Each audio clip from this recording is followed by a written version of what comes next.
வணக்கம். போன வீடியோவில் சிவப்புராணம் பாகம் 2 பார்த்தோம்.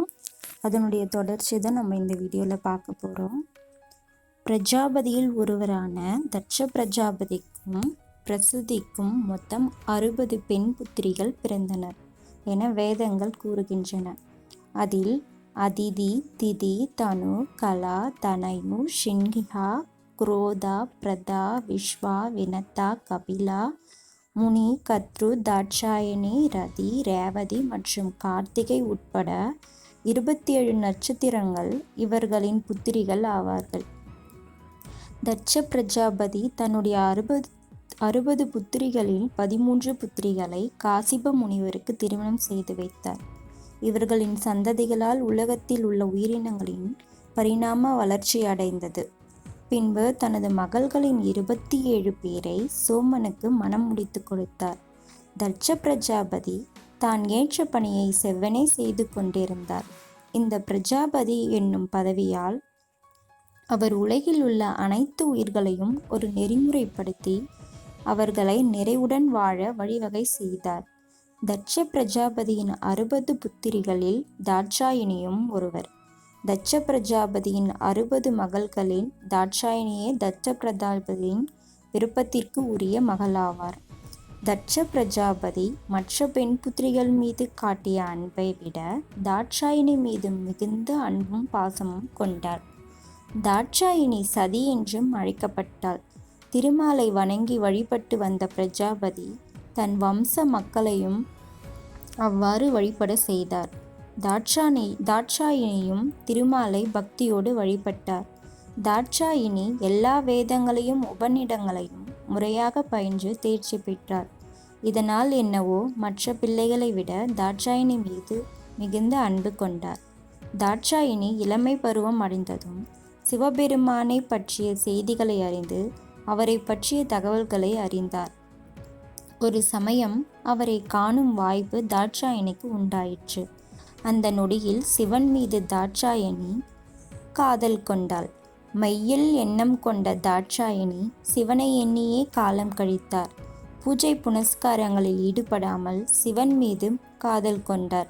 இதை அறிந்த தட்ச பிரஜாபதி தன் மகளிடம் ஏற்பட்ட மாற்றத்தைக் கண்டு அதிர்ந்தார். அதற்கான காரணத்தையும் அறிந்து தன் மகளை சிவன் மீது கொண்ட காதலால் ஏற்பட்ட மாய வலையில் இருந்து அகற்றி தன் மகளின் எதிர்காலத்தை காக்க எண்ணினார் பிரஜாபதி. ஆயினும் அவர் பெண் புத்திரிகளில் தந்தையாவார். பின் இந்த பிரச்சனையை தனது தந்தையான பிரம்மதேவரிடம் முறையிட சத்தியலோகம் சென்றார். அங்கு சென்று தன் தந்தையிடம் தட்ச பிரஜாபதி அதற்கான தீர்வை அளிக்குமாறு கேட்டார். தீர்வை அளிக்குமாறு கேட்டு சென்ற பிரஜாபதியிடம் பிரம்மதேவர் தாட்சாயணி என்னும் சதி பராசக்தியின் அம்சம் என்றும் சிவபெருமானின் மறுபாதி என்றும் கூறினார்.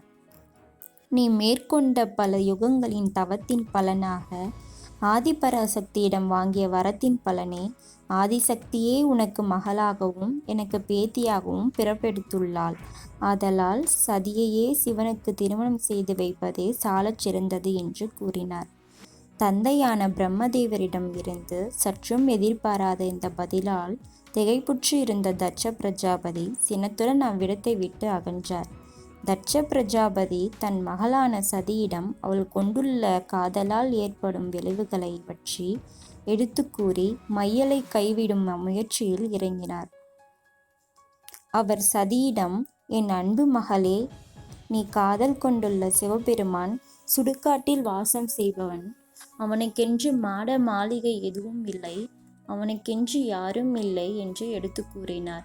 தந்தையின் முன்சதி விருப்பத்தை கூறினாள். சிவனே என் பதியாக வேண்டும் என்பதே என் விருப்பம் எனவும் கூறினாள். தரகாசூரன் என்னும் அசுரன் சிவபெருமானை நோக்கி பல காலமாக உணவும் உறக்கமும் இன்றி கடுதவம் புரிந்தான். அவனின் தவத்தால் மகிழ்ந்த சிவபெருமான் தரகாசூரனின் முன்பு உதயமாகினார். சிவபெருமானை கண்ட தரகாசூரன் செய்வது அறியாது மெய்மறந்து நின்றான். என் பிறப்பின் நெடுநாள் பலனை யான் அடைந்து விட்டேன் என்றும் இவ்வுலகத்தை மறந்து சிவனின் முன் நின்றான் தரகாசூரனே. உன் தவத்தால் யான் மனம் மகிழ்ந்தோம் அசுரனே, உனக்கு வேண்டும் வரத்தினை கேள் என்று சிவபெருமான் கூறினார். சிவபுராணம் நாளையும் தொடரும். சிவபுராணம் பாகம் 1 2 நீங்கள் இன்னும் பார்க்கலைன்னா டிஸ்கிரிப்ஷனில் லிங்க் கொடுக்குறேன்.